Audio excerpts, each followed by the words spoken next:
Diputado, ¿cómo está? Bienvenido a La Razón Radio. Antonio y Andrea, les saludamos. Bienvenido. ¿Cómo está Antonio? Muy buenos días y Andrea también muy buenos días y por supuesto muy buenos días a los gentiles radioescuchas. He tratado de hacer así un resumen de introducción lo más breve posible, porque son tantas cosas que han pasado, diputado, con relación a este proceso, que cuando uno dice, bueno, a partir de hoy entramos a la recta final, siente una especie de alivio. Cuéntenos, ¿qué va a pasar esta semana? Ya están los preparativos, se ha hecho la convocatoria a los postulantes que quedaron. Cuéntenos, diputado. Bueno, es así, son 11 días aún los que están pendientes para poder concluir este proceso de preselección. No olvidemos que en el mes de abril se ha paralizado este proceso, producto de la interposición de varios recursos constitucionales, una vez que se ha concluido el proceso de evaluación de méritos con los documentos que habrían adjuntado los postulantes, maestrías, diplomados, experiencia en la cátedra universitaria, experiencia en la administración de justicia. Y a partir de esta notificación, en aquella oportunidad en el mes de abril, con la emisión de medidas cautelares que disponían la paralización de este proceso de preselección, hemos tenido que esperar todo este tiempo para resolver lo que usted bien lo ha relatado, recursos constitucionales, elementos que incluso fueron resueltos el 23 de mayo. El 23 de mayo ya no teníamos ningún impedimento. El único impedimento era la percepción de un sector de la Asamblea Legislativa que consideraba necesario que tenga que instalarse una sesión de asamblea para que se tenga que aprobar una resolución de asamblea que nuevamente... Le ha entrado una llamada, diputado, le ha entrado una llamadita, por ahí tiene que solucionar el problema. Ya nos estaba explicando, estábamos entrando en materia, ¿no? Y justo ocurre esto. Ahora sí, diputado. Pero literal, a partir del 23 de mayo no teníamos ningún impedimento jurídico. Habríamos concluido, hagamos un poco de números, alrededor de los primeros días de junio con todo el trabajo de la comisión. Lastimosamente hemos tenido que esperar hasta el 6 de junio y el 6 de junio recién se procede, incluso en una discusión que aún está en análisis constitucional, a la instalación de una sesión que para nosotros es ilegal e innecesaria. Se aprueba una resolución de Asamblea Legislativa. Esta resolución de Asamblea Legislativa tendría que haber bajo el sentido común de cualquier ciudadano, siendo que era el requisito tener una resolución de estas el día 7 y a iniciar este trabajo para concluir el día 18 aproximadamente del mes de junio. Bueno, hemos tenido que, luego de varias reuniones de coordinación fundamentalmente, haber reanudado la labor preliminar, porque tenemos varios amparos constitucionales en donde accionantes tuvieron o lograron tener la tutela de los tribunales de garantías para que de esta manera tengamos que el día de hoy atender previamente a la evaluación oral. En el caso de la Comisión de Constitución, 20 amparos constitucionales que ya fueron trabajados. En un 30% existen consensos con relación a la emisión de nuevas resoluciones y los contenidos de estas nuevas resoluciones. En el resto existen divergencias. Por un lado, el sector del movimiento al socialismo, que lo han denominado renovador o alcista, tenemos la figura clara. Debemos dar cumplimiento a los amparos, no solamente en el por tanto, sino también en la ratio decidendi, es decir, la razón de la decisión, porque consideramos que eso corresponde en derecho para poder cumplir las determinaciones de estas acciones que se habrían interpuesto y la correspondiente emisión de las resoluciones. Creemos que esto lo vamos a superar a través de una práctica democrática, la votación, y una vez concluida esta labor, que va a ser el mismo día de hoy, vamos a partir de las 6 de la tarde, ya tenemos las notificaciones a los postulantes del Departamento de La Paz, fundamentalmente por la proximidad de los postulantes. Entendemos que si se han postulado por La Paz, tendrían que estar radicando en La Paz.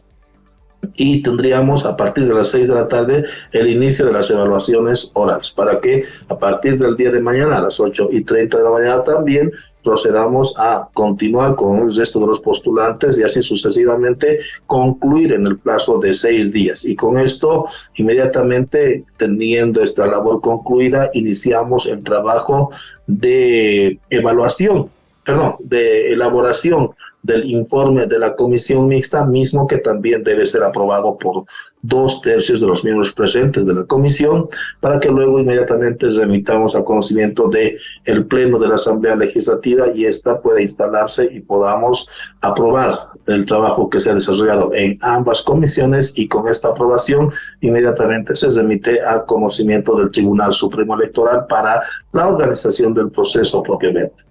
Diputado, ahora hemos visto que en este proceso, sobre todo en esta última parte, con tanto lío, algunos postulantes decidieron dar un paso al costado. Hablábamos al final, en abril, cuando se interrumpió otra vez este proceso, de más o menos 405 postulantes que seguían en carrera. ¿Ese número se mantiene? Es mi primera pregunta. Y la segunda es, ¿qué se ha hecho con las preguntas, estas dudas de que se habían filtrado y demás? ¿Se ha trabajado en ese aspecto también, diputado? Bien, con relación a la cantidad de los postulantes, entiendo que sustancialmente no ha rebajado la cantidad de estos. Probablemente existen algunas solicitudes para para ya no proseguir en este proceso, pero es una cantidad mínima que no le va a afectar al resultado que ya estaba previsto al momento de la evaluación de los méritos. Es decir, de los 400 y un poco más de postulantes, en el caso de la responsabilidad que tiene la Comisión de Constitución para llevar adelante la preselección de los candidatos al Constitucional y al Tribunal Supremo de Justicia, aún tenemos una cantidad importante que supera los 200 postulantes que van a ser objeto de una evaluación oral. Con relación a las preguntas, es cierto, es una preocupación latente. Lo evidente es que los contenidos de preguntas no pueden ser objeto de conocimiento anticipado por ningún miembro de ninguna de las comisiones mixtas. Esto sería absolutamente ilícito y esto realmente sería preocupante para este proceso de preselección. No tendría que existir la posibilidad de que ningún diputado ni senador conozca de manera anticipada las preguntas.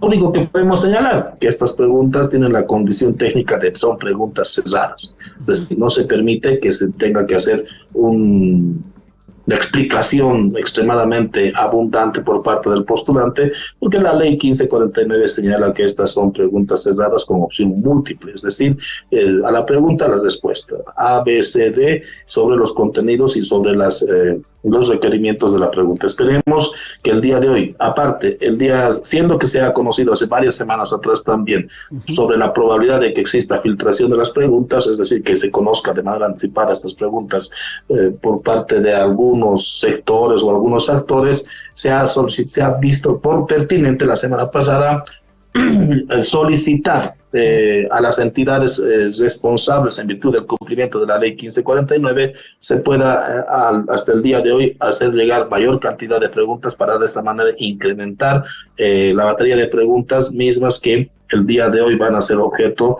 de ser puestas a conocimiento del resto de los miembros simplemente en un evento absolutamente formal, es decir, los contenidos como tal no van a estar en manos de ningún legislador. Una vez que se abran los sobres de las preguntas que van a ser remitidas por las instancias competentes, se van a depositar estas en una ánfora y esta ánfora va a estar resguardada y todo es al sorteo. Nosotros no tenemos la necesidad de manera anticipada de tener estas preguntas y poderlas tener en custodia en nuestro poder cada uno de los legisladores hasta el último día de evaluación.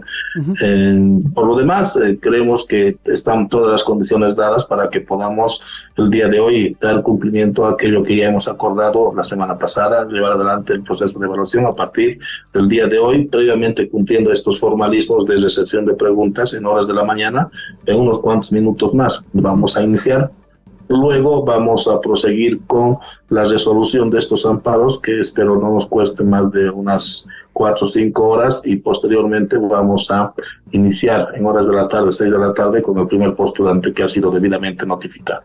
Diputado, ahora, ¿qué se va a hacer con estas observaciones del Tribunal Constitucional, pero también que son evidentes en el trabajo que ustedes han hecho con relación a esto de la paridad de género, por ejemplo, donde nos faltaban candidatas, pero también con la falta de candidatos declarados a sí mismos como indígenas originarios? ¿Cómo se va a plantear este problema y cuáles serían las opciones para solucionarlo, diputado? En el escenario del Tribunal Supremo de Justicia, para los 9 departamentos no tenemos ningún problema. Uh-huh. El escenario del Tribunal Constitucional sí se ha presentado conflictos desde un inicio, desde el cierre de las oficinas de las comisiones para la recepción de las postulaciones, la poca presencia de damas abogadas, y aquello lo hemos denunciado de manera recurrente. Uh-huh. Y también habríamos propuesto en su momento cuál sería el mecanismo para la resolución. Ahora resulta realmente extremadamente anticipado poder señalar cuál sería el mecanismo para poder resolver algunos departamentos, en el caso del Tribunal Constitucional, porque no todos los departamentos tienen el mismo conflicto. Uh-huh. Existen departamentos, por ejemplo, como el de Oruro, que tienen la cantidad suficiente de postulantes varones y mujeres, que estamos convencidos que luego de la evaluación oral de los conocimientos de estos, vamos a tener la cantidad por lo menos mínima de lo que se requiere la ley 1549 para llevar adelante un proceso de renovación de altas autoridades, garantizando la condición de competitividad, equidad de género e inclusión de los pueblos indígenas originarios. Uh-huh. Existen algunos escenarios conflictivos como el departamento de Cochabamba, donde a la fecha no se tiene ninguna dama abogada que esté habilitada para siquiera presentarse al informe, a la evaluación oral. Pero existen también mecanismos que excepcionalmente podrían ser activados, pero habría que hacer el análisis en condición de la aplicabilidad de esta excepcionalidad. Esta labor consideramos que la vamos a desarrollar una vez que se concluya la fase de evaluación oral. Que está presente todavía, podría darse el caso en que candidatos de otros departamentos puedan ser removidos allí a donde falta, diputado. La redacción del artículo que usted está señalando tiene una condición previa. Uh-huh. Debe ser objeto de cumplimiento, la condición de excepcionalidades. Uh-huh. Si se pretende hacer uso de este mecanismo para poder resolver los conflictos que ya no son excepcionales, sino generalizados en varios departamentos, obviamente esta condición o esta previsión no podría ser objeto de ser activada. Pero esta ya va a ser una discusión al interior de la comisión mixta. Existen varios otros mecanismos y elementos que podrían ser activados. La experiencia del 2017 con relación a este tipo de contingencias también da y orienta la posibilidad de soluciones que podamos desarrollar. Esta mañana, diputado, escuché al vocal del Tribunal Supremo Electoral, Tawichi, que decía que en los tiempos ahí van, decía, ¿no? Ojalá, decía él, que hasta fines de este mes la Asamblea nos pueda enviar la lista ya de los precandidatos y con eso estaríamos contentos. ¿Se podrá cumplir con esto, diputado? El otro día también entrevistábamos a la senadora Salami, nos decía, yo no quiero cantar victoria, cualquier rato podría volver a pasar algo. ¿Qué podríamos decir sobre eso, diputado? ¿Hasta fin de mes podría estar listo todo o puede ser que por ahí pase algo más? Ojalá que no. ¿Qué nos dice? Bien, ustedes, este proceso se ha paralizado fundamentalmente en todo este tiempo por la interposición de recursos constitucionales. Y el 90% de estos recursos constitucionales han estado siempre circunscritos a poder referirse al descontento de los postulantes con relación a la puntuación que se le ha conferido o a los criterios que se han usado para evaluar la experiencia académica, la experiencia profesional o el desempeño en la función judicial. Pero también vayamos a hacer un análisis completo.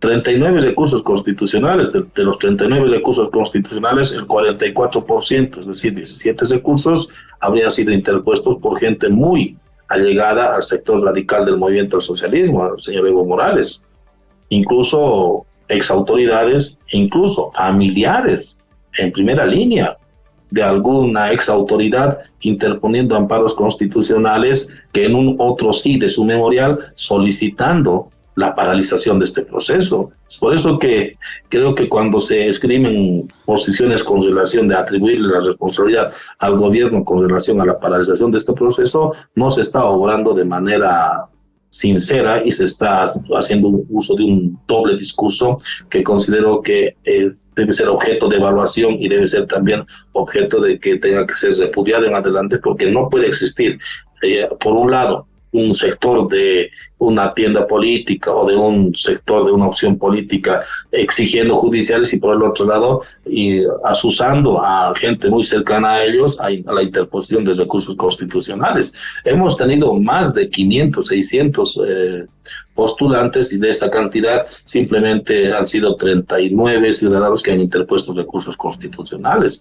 Nosotros vemos que sí existe razón en muchos de los postulantes en poder interponer estos reclamos a través de un amparo constitucional, porque la ley 1549 no se ha previsto esto, pero lastimosamente, por el otro lado, vemos una intención perversa por parte de sectores políticos de poder paralizar este proceso, que nosotros siempre lo hemos sostenido. Queremos que se desarrolle. La única manera de sustituir a estas altas autoridades de la Administración de Justicia, que están aún prolongando sus funciones porque la Asamblea no concluyó su labor, es a través de un proceso que la Constitución política también prevé, elecciones judiciales, y no ningún otro mecanismo de paralización de todos estos tribunales. Imagínense si es que habríamos abordado o habríamos aceptado esa posición descabellada, que a partir de el 2 de enero ya no se tienen estos altos tribunales, y con todo lo que a la fecha hemos sido testigos todos los bolivianos de la paralización e interposición de amparos constitucionales, llegamos al primer día del mes de julio,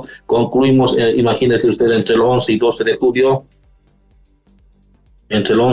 julio, y el proceso propiamente se va a desarrollar en unos 4 meses más. Estamos hablando a julio, agosto, septiembre, octubre, mediados de octubre o finalizando el mes de octubre. Habríamos originado de que la población litigante tenga que estar aguardando alrededor de 10 u 11 meses la paralización de estos altos tribunales de justicia, que no solamente tratan recursos constitucionales, que no solamente tratan o recursos de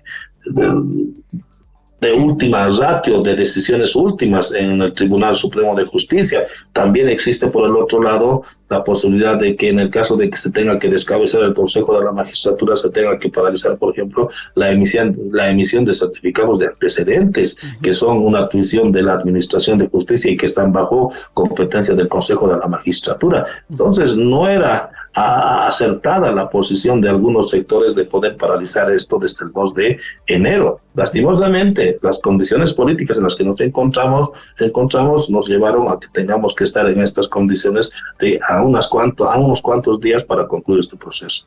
Diputado, en teoría entonces tendríamos que decir que sí, que hasta antes de fin de mes se va a poder mandar esas listas, pero siempre hay que poner alguna salvedad. ¿Eso le estoy entendiendo? ¿Es así, diputado?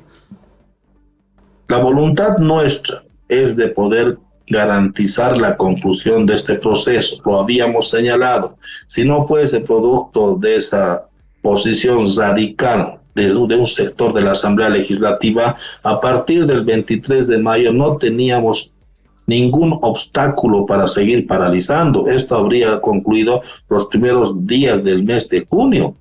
Y hemos tenido que estar insistiendo para que se reanude este proceso, tenido que estar convenciendo al nuevo bloque de oposición de que no necesitan ninguna resolución, a pesar de que obtuvieron una resolución incolora, insabora, inolora y sin ningún efecto jurídico.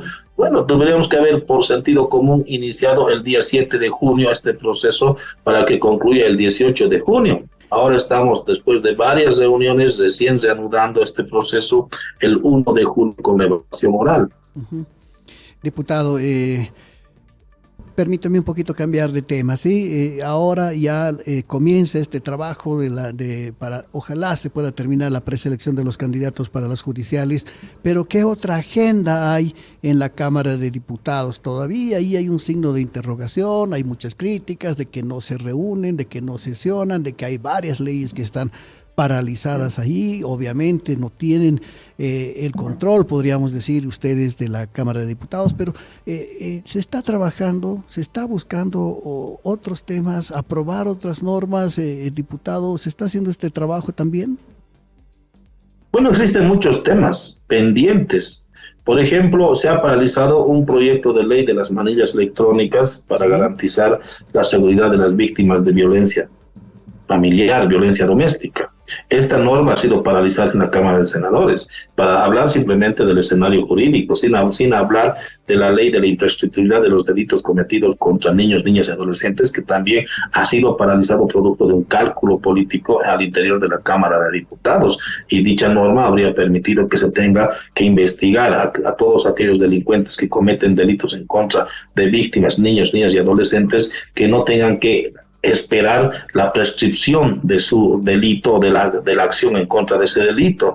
Y ahora estamos también esforzándonos porque nuevamente se reencaucen estos procedimientos. Pero lo evidente es que también existe una agenda aún de ser objeto de cumplimiento, la aprobación de los proyectos que hacen a inversión pública.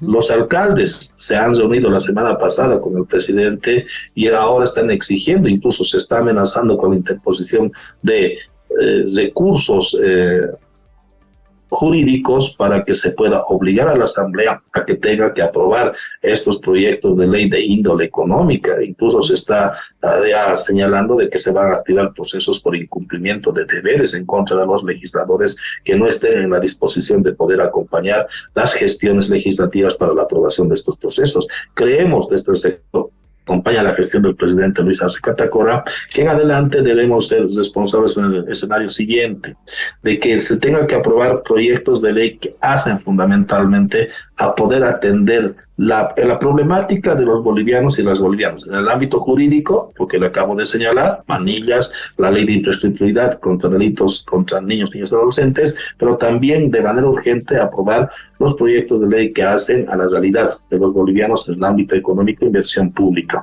Por lo demás, cualquier otro tipo de normas que sean accesorias creemos que van a ser inapropiadas por las condiciones en las que nos encontramos al interior de la Asamblea. Una fractura no solamente al interior del movimiento del socialismo, sino una fractura en el bloque de oposición también, porque no es menos cierto que Comunidad Ciudadana incluso formalmente ya ha sido testigo de que sus legisladores ya tienen otro tipo de orientación con relación al reconocimiento de otro liderazgo llamado de Carlos Mesa. Es estas condiciones las que hacen de que tengamos que ser absolutamente prácticos en la disposición y la construcción de la futura agenda legislativa, que no puede tener ya temas accesorios. Aquí vamos a hablar de derechos, vamos a hablar de justicia y vamos a hablar de inversión pública fundamentalmente. Perfecto, diputado. Le voy a agradecer como siempre la gentileza que tiene con La Razón Radio. Vamos a estar pendientes del trabajo que hoy tenga la comisión y ojalá hasta el fin de semana todos ya puedan haber dado su examen y tengamos ya el trabajo que ustedes tienen que hacer de calificación y de elaboración del informe final. Fuerte abrazo, diputado. Muchas gracias. Muchas gracias. Muy buenos días a Antonio y por supuesto a Andrea también. Por supuesto. Gracias.